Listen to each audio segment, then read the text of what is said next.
আমি ঠিক জানি না তিনি কি বলেছেন, যদি বলে থাকেন এটা তার ব্যক্তিগত মন্তব্য, এটা সরকারের বা আমাদের দলের কোনো সিদ্ধান্ত এখানে।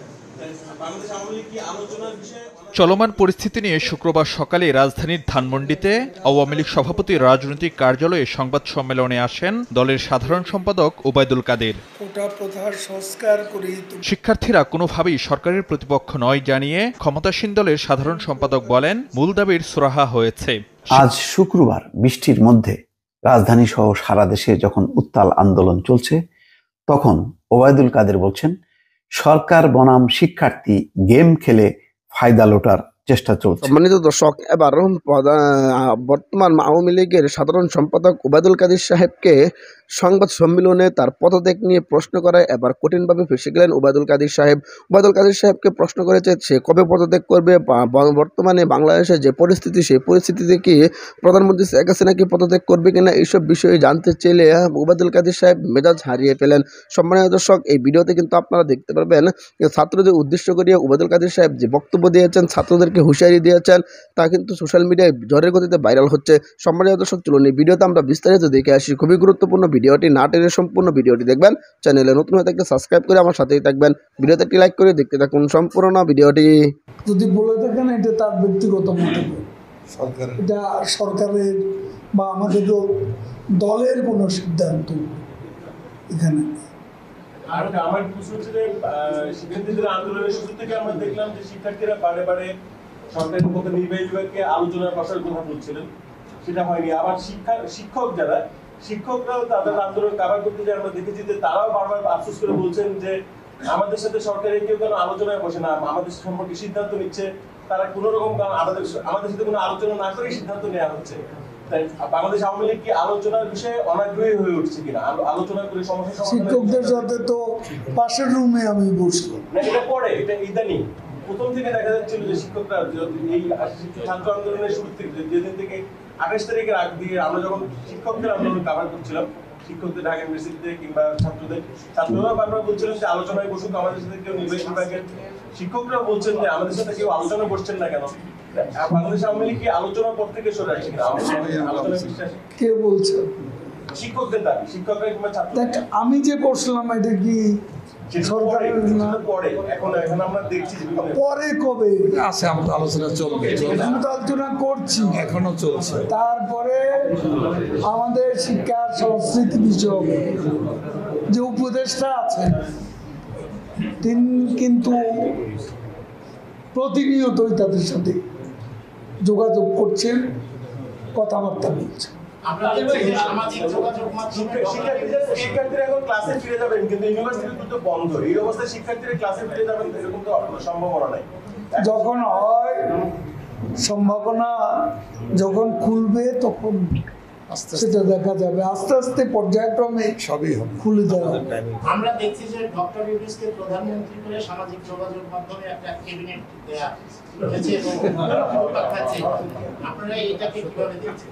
পাগলের তোলা নামাজের সময় নামাজ তো এই আপনারা জুমার নামাজ পড়বেন না? সংস্কার হয়েছে, কিন্তু এখন তারা 9 দফা দাবি দিয়েছে। সেই 9 দফা দাবির মধ্যে আপনার এবং স্বরাষ্ট্রমন্ত্রী পদত্যাগ সহ বেশ কয়েকটা দাবি আছে।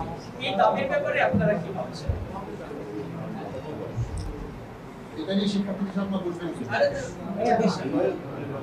দেখুন, এই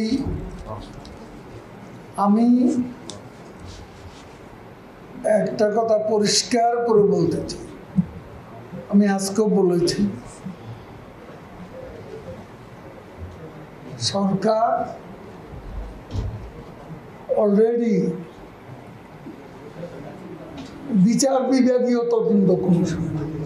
আজ শুক্রবার বৃষ্টির মধ্যে রাজধানী সহ সারা দেশে যখন উত্তাল আন্দোলন চলছে, তখন ওবায়দুল কাদের বলছেন, সরকার বনাম শিক্ষার্থী গেম খেলে ফায়দা লোটার চেষ্টা চলছে। তারা ফায়দা লোটার চেষ্টা চলছে, কে সেই?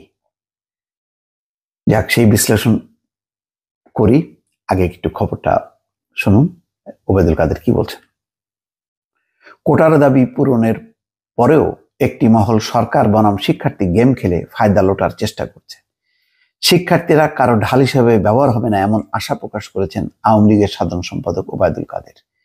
দুপুরে রাজধানীর ধানমন্ডিতে আওয়ামী লীগ সভাপতির কার্যালয়ে প্রেস ব্রিফিংয়ে তিনি এই আশাবাদ ব্যক্ত করেন। এই যে বক্তব্যটা, আসলে ওনারা মানুষের কথা বা পালস শুনতে চায় না। তারা মনে করছে যে যেই গণহত্যা চালানো হলো, বহু মানুষ হতাহত হলো, ছত্রভঙ্গ হয়ে গেছে, এখন বাড়ি বাড়ি এমন অভিযান শুরু করব, সাঁড়াশি অভিযান, যে হাজারে হাজারে মানুষকে কারাগারে পুরব, সব ঠান্ডা হয়ে যাবে। জাস্ট বিএনপি জামাতকে দমনের যেই মডেল, যে কৌশল, একই কৌশল তারা সাধারণ শিক্ষার্থী এবং মানুষের উপর চাপিয়ে দিতে চাচ্ছে এবং বারবার বলার চেষ্টা করছে যে এখানে কিন্তু ওই যে জামাত, শিবির এবং বিএনপির ওই গোষ্ঠীটা কিন্তু ঘটনা ঘটিয়েছে। এটা গ্রহণযোগ্য হয়নি। এইটা যে কি পরিমাণ ছড়িয়ে গেছে, যার ঘরে মানে সন্তান আছে, সন্তান সহ অভিভাবক সবাই এখন ক্ষুব্ধ, সবাই এখন আতঙ্কিত।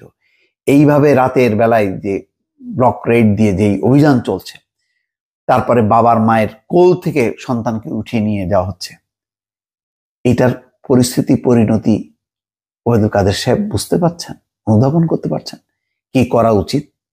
আমার মনে হয় না। ওই একই কায়দায়, অর্থাৎ বিএনপি জামাত দমনের যে মডেল, সেই মডেলটা এখনো তারা প্রয়োগ করছে পুলিশ এবং অন্যান্য আইন শৃঙ্খলা বাহিনী পক্ষ থেকে। কিন্তু এটা যে কত বড় ভুল, এটা যে কখন বুমেরাং হবে টেরও পাচ্ছেন না। এটা হয় না কোনোদিন। বহু স্বৈর শাসকরা এইভাবে করেছে, কিন্তু এটা হয়নি শেষ পর্যন্ত। পুলিশ আজকে দেখেন চুপচাপ হয়ে গেছে, তারা বুঝতে পারছে পরিস্থিতি ভালো না। ওবায়দুল কাদের বলছেন শিক্ষার্থীদের মূল দাবি পূরণ হয়েছে, শিক্ষার্থীরা কোনো অবস্থাতেই সরকারের প্রতিপক্ষ নয়। আদালতে রায়ের পর দ্রুত প্রজ্ঞাপন জারি করা হয়েছে, তারপরও একটি মহল সরকার বনাম শিক্ষার্থী গেম খেলে ফায়দা লোটার অপচেষ্টা করছে, শিক্ষার্থীদের পুঁজি করে ধ্বংসযজ্ঞ চালিয়েছে। না, শিক্ষার্থীরা এই আন্দোলনে নেতৃত্ব দিচ্ছে, তারা প্রতিদিন কর্মসূচি দিচ্ছে, সেই কর্মসূচিতে সবাই সামিল হচ্ছে। এখানে শিক্ষার্থী এবং মানুষকে বিভক্ত করার কোনো কারণ নেই, কারণ শিক্ষার্থীরা এমন একটা অবস্থানে, তার সাথে শিক্ষক, অভিভাবক, সাধারণ মানুষ যারই সন্তান আছে তারাই কিন্তু যুক্ত হয়ে গেছে মানসিকভাবে। এই জিনিসটা এই শাসক গোষ্ঠী কোনোভাবেই বুঝতে পারছে না, যে তারা বারবার অন্য ইস্যুর দিকে মানুষের দৃষ্টি ফেরানোর চেষ্টা করছে, কিন্তু এতে কিন্তু আসলে লাভ হচ্ছে না। সেতুমন্ত্রী বলেন প্রতিটি হত্যাকাণ্ডের সুষ্ঠু তদন্তে বিচার বিভাগীয় তদন্ত কমিশনের আওতা বাড়ানো হয়েছে, 3 জন বিচারপতিকে দায়িত্ব দেওয়া হয়েছে। তদন্তে জাতিসংঘ সহ যে কোনো দেশ বা সংস্থা চাইলে যোগ দিতে পারে, সরকার তাকে স্বাগত জানাবে। বাহ, মানে তারা যদি চায় তাহলে পারবে, নাহলে দরকার নেই, সরকারই করবে, এমন একটা ভাব যে বিচার বিভাগীয় তদন্ত কমিশন করছে আর সেটা একেবারে মানুষ বলবে যে আর বাবার একটা নিরপেক্ষ কমিশন হয়েছে, এরা একটা বিশাল ইয়ে করবে। যারা গুলির নির্দেশ দিল, নির্দেশ দেওয়ার পর গুলি ছুড়লো, এই হত্যা, এর ফলে মানুষের যে প্রাণহানি হলো, এর বিচার কিভাবে হবে? সম্ভব? এটা আওয়ামী লীগ যদি আজকে ক্ষমতার বাইরে থাকতো আর বিএনপি ক্ষমতায় থাকতে যদি এই অবস্থাটা হইতো, আওয়ামী লীগ মানতো? এরকম একটা বিচার বিভাগীয় কমিশন করে দিল, বাস হয়ে যাবে বিচার? এতই সোজা। মানুষকে বোকা ভাবা উচিত, বরং বাস্তবতা অনুধাবন করে দ্রুত গতিতে সংকটের সমাধান হওয়া উচিত, রাজনৈতিক সমাধান। এটার কোটা মোটার মধ্যে নেই, এই সংকট একদম গোড়াতে গিয়ে সমাধান করতে হবে। সম্মানিত দর্শক, আশা করি সকলে পুরো ভিডিওটি দেখলেন। এই ভিডিও সম্পর্কে অবশ্যই আপনাদের মূল্যবান মতামত ভিডিওর কমেন্ট বক্সে লিখে জানাবেন। সম্মানিত দর্শক, ইতিমধ্যে কিন্তু আপনারা ভিডিওর মাধ্যমে দেখতে পেরেছেন যে বর্তমান বাংলাদেশের যে পরিস্থিতি, সেই পরিস্থিতি নিয়ে ওবায়দুল কাদের সাহেব সংবাদ সম্মেলন করেছিলেন। সেই সংবাদ সম্মেলনে অনেকেই তাকে প্রশ্ন করেছিলেন প্রধানমন্ত্রী শেখ হাসিনা কবে পদত্যাগ করছেন এবং ওবায়দুল কাদের সাহেব কবে পদত্যাগ করছেন, এসব বিষয়ে কিন্তু প্রশ্ন করেছিলেন ওবায়দুল কাদের সাহেবকে। ওবায়দুল কাদের সাহেবকে প্রশ্ন করলাই এবার ওবায়দুল কাদের সাহেব কঠিনভাবে খেপে গিয়েছেন। এবং কি সে মিজাজ হারিয়েছেন।